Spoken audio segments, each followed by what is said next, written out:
शिवतीर्थावर राज ठाकरेंच्या उपस्थितीत दुपारी 12:30 वाजता महत्त्वाची बैठक। 5 तारखेच्या मेळाव्यासंदर्भातला राज ठाकरे घेणार आढावा।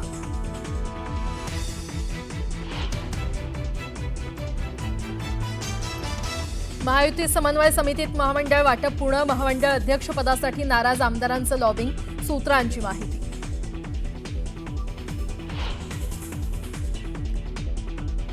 कोंढव्यातील उच्चभ्रू सोसायटीमध्ये तरुणीवर बलात्कार। कुरिअर बॉय असल्याचं सांगत आरोपीचा सोसायटीमध्ये प्रवेश। पोलिसांच्या 10 टीमकडून आरोपीचा शोध सुरू।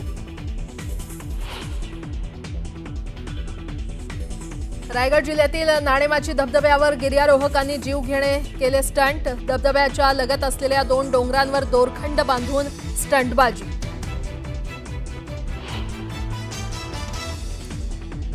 खडकवासला धरणातून वाढला विसर्ग। पुणे शहरातल्या नद्यांच्या पातळीत वाढ। भिडे पूल पाण्याखाली जाण्याची शक्यता।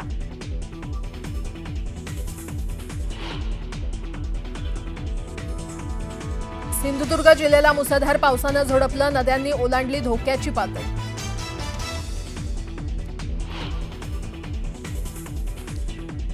गोवा पुणे विमानाच्या खिडकीची फ्रेम निखळली। विमान 23,000 फूट उंचीवर असतानाच घडली घटना। विमानातील व्हिडिओ व्हायरल।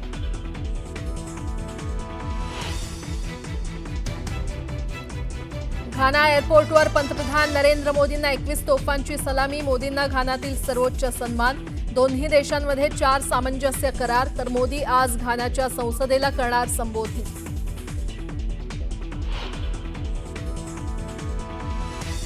किश्तवाडा भागात सुरक्षा बल आणि दहशतवाद्यांमध्ये चकमक सुरू।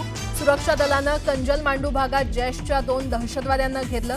परिसरात सर्च मोहीम।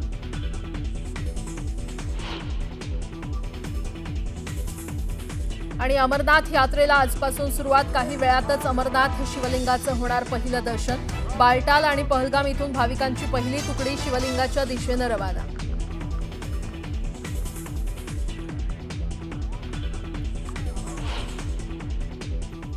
बातमीपत्राला सुरुवात करूया। सुरुवातीला एक मोठी बातमी नाशिकमध्ये। सिंधुदुर्ग जिल्ह्यामध्ये कालपासूनच मुसळधार पाऊस पडतोय। सिंधुदुर्ग जिल्ह्याला ऑरेंज अलर्ट जारी करण्यात आलाय। जिल्ह्यामध्ये मुसळधार कोसळणाऱ्या पावसामुळे पूरस्थिती निर्माण झालेली आहे। जिल्ह्यातील 4ही प्रमुख नद्यांनी इशारा पातळी ओलांडली असून नागरिकांना सतर्क राहण्याचं आवाहन प्रशासनानं केलं आहे। सिंधुदुर्ग जिल्ह्यात कालपासूनच मुसळधार पाऊस कोसळतोय। सिंधुदुर्ग जिल्ह्याला ऑरेंज अलर्ट जारी करण्यात आलाय। मी आता कुडाळमध्ये आहे। कुडाळमध्ये जी वाहणारी भंगसाळ नदी आहे ती दुथडी भरून वाहत आहे आणि त्यामुळे जी आहे ती पूर परिस्थिती निर्माण झालेली आहे। या ठिकाणी जर आपण पाहायला गेला तर रस्ता जो आहे गुलमोहर रस्ता जो आहे तो या ठिकाणी पूर्णपणे पाण्याखाली गेलेला आहे। या मार्गे जाण्याचा प्रयत्न असेल तर नागरिकांनी करू नये असं आवाहन जे आहे ते पोलीस प्रशासनाकडून करण्यात आलं। दुसरीकडे जर आपण या ठिकाणी मुंबई गोवा हायवेसाठी कुडाळमधून जर जात असाल तर या ठिकाणी बस डेपो पोलीस स्टेशन मार्गे जावं असंही आवाहन पोलीस प्रशासनाच्या वतीने करण्यात आले। दुसरीकडे पाहायला गेलात तर अतिउत्साही जो चालक आहे त्याच्याकडनं ही जी गाडी आहे ती पाण्यात घालण्यात आली आणि या ठिकाणी ही गाडी सुद्धा आहे ती बंद पडलेली आहे। दुसरीकडे पाहायला गेलात तर सिंधुदुर्ग जिल्ह्यातील 4 प्रमुख नद्या आहेत त्या दुथडी भरून वाहत आहेत। या ठिकाणी त्यांनी इशारा पातळी आहे ती ओलांडलेली आहे। नदीकाठची जी लोक आहेत त्यांना सतर्क राहण्याचं आवाहन आहे ते जिल्हा प्रशासनाकडनं करण्यात आलेलं पाहायला मिळतं। कॅमेरा पर्सन अनघासह प्रसाद पाताडे, न्यूज 18 लोकमत, कुडाळ, सिंधुदुर्ग। सिंधुदुर्ग जिल्ह्याला पावसानं झोडपूनच काढलंय। नदी नाल्यांना पाणी पातळी झपाट्यानं वाढते त्यामुळे पूर आल्याची परिस्थिती आहे। कणकवली आचरा राज्य महामार्ग हा वरवडे इथं पाण्यानं भरलेला आहे त्यामुळे वाहतूक पूर्णपणे ठप्प झालेली आहे। या मार्गावर श्रावण, रामगड, आचरा, बेळणे, मालवण या गावांचा संपर्क तुटलेला आहे। या मार्गावरील वाहतूक बिडवाडी मार्गे पर्यायी मार्गाने वळवण्यात आलेली आहे। या मार्गावर आतापर्यंत 3ऱ्यांदा पाणी येण्याची वेळ निर्माण झाली आहे। 3ऱ्यांदा पाणी साचलंय याच पावसामध्ये।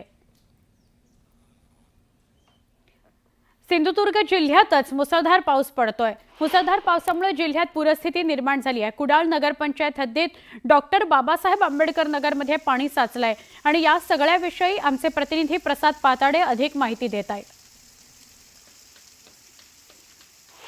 सिंधुदुर्ग जिल्ह्यात कालपासून मुसळधार कोसळणाऱ्या पावसामुळे पूर परिस्थिती निर्माण झाली आहे. मी आता कुडाळ नगरपंचायत हद्दीतील या आंबेडकर नगर येथे आहे. डॉक्टर बाबासाहेब आंबेडकर नगरी या ठिकाणी मी आता उभा आहे. पाहायला गेलात तर संपूर्ण इथे जी 7-8 घरं आहेत ती पूर्णपणे पाण्यात आहेत आणि इथले नागरिक आहेत ते आपलं सामान जे आहे ते या ठिकाणी स्थलांतरित करताना पाहायला मिळतात. आणि दुसरीकडे पाहायला गेला तर या ठिकाणी जी आहे ती गाळ उपसा मोहीम शासनाच्या वतीनं राबवण्यात आली होती आणि त्याचं धूमधडक्यात उद्घाटन आहे तेही करण्यात आलं होतं. मात्र या ठिकाणी आता जर आपण पाहायला गेलात तर त्या गाळ उपसा केलेल्याची ही जी आहे ती पोलखोल या ठिकाणी झालेली पाहायला मिळते. दुसरीकडे पाहायला गेलात तर हे नागरिक जे आहेत ते दरवर्षी या पाण्याने त्रस्त झालेले आहेत. पुराचं पाणी जे आहे ते या घरांमध्ये घुसतंय. त्यामुळे नागरिकांकडनं जी आहे ती या ठिकाणी मागणी होताना पाहायला मिळते की शासनाने याची गंभीर दखल घेत या ठिकाणी जे पुराचं पाणी जे आहे ते या ठिकाणी अडवण्यासाठी जी आहे ती एक मोठी भिंत जी आहे ती या ठिकाणी उभारण्यात यावी, यासह नागरिकांनी सतर्कही राहावं असं आवाहन प्रशासनाने केलेलं पाहायला मिळत आहे. कॅमेरा पर्सन अनघासह प्रसाद पाताळे, न्यूज 18 लोकमत, कुडाळ, सिंधुदुर्ग. तर मुसळधार पावसामुळे कुडाळ रेल्वे स्थानकाजवळ जाणाऱ्या मार्गावर पुराचं पाणी आलं आणि त्यामुळे रेल्वेनं प्रवास करणाऱ्या चाकरमान्यांचे प्रचंड हाल झाले.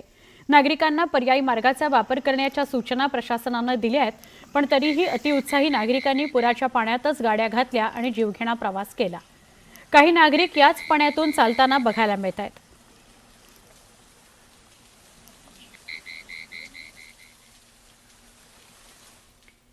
शाळेत जाण्याकरता नदीच्या वाहत्या प्रवाहातून जीव धोक्यात घालून जाण्याची वेळ पालघर जिल्ह्यातल्या विद्यार्थ्यांवर आली आहे.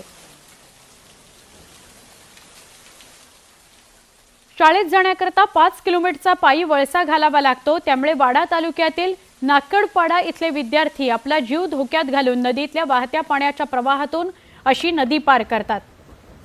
वाडा तालुक्यातील नाकडपाडा इथले विद्यार्थी गारगाव इथल्या आश्रमशाळेत शिक्षणाकरता जातात. पण विद्यार्थी राहत असलेलं गाव आणि शाळा हे अंतर कमी असल्याचं कारण देत या विद्यार्थ्यांना आश्रमशाळेनं निवासी वसतिगृहात राहण्याकरता प्रवेश दिला नाही, नाकारला. पावसाळ्यामध्ये या विद्यार्थ्यांना आपला जीव धोक्यात घालून असा प्रवास करावा लागतोय. केवढं मोठं पात्र आहे बघा. या पात्रातून अशा प्रकारे या विद्यार्थ्यांना एकमेकांचे हात धरून नदी क्रॉस करावी लागते. 5 किलोमीटर इकडून लांबून आलो का 5 किलोमीटर होतो. हा, म्हणजे जायचं 5 किलोमीटर, यायला 5 किलोमीटर, म्हणजे रोजचं 10 किलोमीटर होते. मग तुम्ही बंधाऱ्यावरनं जाता, मग तो रस्ता शॉर्टकट आहे तुम्हाला का? हो. आणि तिथून गेला तर मग किती किलोमीटर तुम्हाला वाचते तुमचं? 2.5 किलोमीटर. तुम्हाला वाहन बिन नाही का इथं कुठं? नाही. बरं, गावातली टोटल तुम्ही किती मुलं जातात शाळेमध्ये? 17-18 अशी. 17-18. मराठी शाळेतली वाहिली. हां, 35-40. म्हणजे आणि कितीपर्यंत मुलं जातात तिकडे शाळेत जातात ती? पहिलीपासून तर 12वीपर्यंत. 12वीपर्यंत. मग तुम्हाला बस बीची सोय नाही का इकडे कुठं? गावातून आमची सरकारकडे अशी एकच मागणी आहे की हा 2-2.5 किलोमीटर जाताना हा पोरांचा प्रवास आहे. हा त्या प्रवासाकडे जाताना पूल जर झाला तर पोरांना या जायला चांगली ही होईल असं. आणि ह्या साईडला जर इकडं पूल नाही झालं तर पोरांची हैराणी होईल. जाता येतात जर 5 किलोमीटर जायचा प्रवास झाला आणि याचा 5 किलोमीटर प्रवास झाला तर जाऊन येऊन 10 किलोमीटर प्रवास होईल. जर का सरकारने हा पूल जर बांधून दिला तर मुलांना चांगल्या सोयीसुविधा होतील आणि जीवघेणा प्रवास हा आहे मुलांचा. आमचे प्रतिनिधी राहुल पाटील यांच्याशी आपण बोलूया. राहुल, अशा वेगवेगळ्या बातम्या पावसाळ्याच्या दरम्यान आपण बघतोय. न्यूज 18 लोकमत याला वाचा फोडताय, कारण यांचं आयुष्य, यांचं शिक्षण सुकर व्हावं. काय सांगाल, या मुलांनी आणि त्यांच्या पालकांनी काय व्यथा सांगितल्या? नक्कीच सुवर्ण, आपण बघायला गेलं तर पालघर जिल्ह्यात अनेक गावपाडे जे आहेत ते आजही दळणवळणाचा तिथे मोठ्या प्रमाणावर आपल्याला अभाव पाहायला मिळतोय. रस्ते नाहीयेत आणि मुळात आपण पाहिलं तर पालघरमध्ये पावसाचं प्रमाण हे जास्त असतं. त्याच्यामुळे पावसाळ्यात मोठ्या प्रमाणावर येथील नागरिकांच्या अडचणी ज्या आहेत त्या समोर येत आहेत. त्यातच हा प्रकार जो आहे तो समोर आलेला आहे. वाडा तालुक्यातील जो नाकडपाडा आहे, येथील विद्यार्थी जे आहेत ते गारगाव येथील आश्रमशाळेत आणि जिल्हा परिषदेच्या मराठी शाळेत शिक्षणासाठी जातात. साधारणतः 1ली ते 12वी पर्यंतचे 17 ते 18 विद्यार्थी हे या शाळांमध्ये जातात. मात्र या दोन्ही गावांच्या मध्ये नदी असल्याने या नदीला पूर आल्याने धोकादायक पद्धतीने येथील विद्यार्थी जे आहेत ते जीवघेणा प्रवास करताना आपल्याला दिसून येत आहेत. एकूणच हा व्हिडिओ समोर आल्यानंतर हा सगळा धक्कादायक प्रकार जो आहे तो समोर आलाय.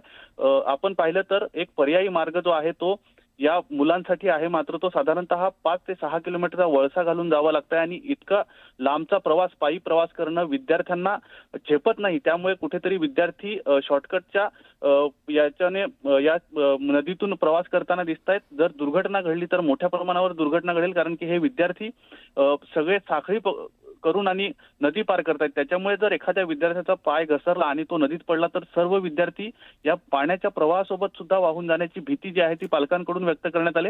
मुळात जी आश्रमशाळा आहे या आश्रमशाळेने या विद्यार्थ्यांना निवासी वसतिगृहात प्रवेश दिला पाहिजे अशी सुद्धा मागणी करण्यात आलेली आहे. कारण की जर हे विद्यार्थी आश्रमशाळेत शिकतायत आणि पावसाळ्यात आपला जीव धोक्यात घालून जर शाळेत येत आहेत तर आदिवासी विकास प्रकल्प असेल यांनी या सगळ्याला गांभीर्याने घेऊन या वसतिगृहांमध्ये या विद्यार्थ्यांना प्रवेश दिला पाहिजे. मात्र तो प्रवेश सुद्धा दिला जात नाही आणि त्याच्यामुळे मोठ्या प्रमाणावर हे विद्यार्थी जे आहेत ते आपला स्वतःचा जीव धोक्यात घालून अशा पद्धतीने नदीच्या वाहत्या प्रवाहातून नदी पार नक्की, करताना दिसतात. एकूणच यानंतर तरी प्रशासन असेल किंवा आदिवासी विकास प्रकल्प असेल ते या विद्यार्थ्यांना आश्रमशाळांमध्ये तरी प्रवेश देणार का, निवासी आश्रमशाळांमध्ये, हे पाहणं देखील महत्त्वाचं ठरणार आहे. अगदी बरोबर.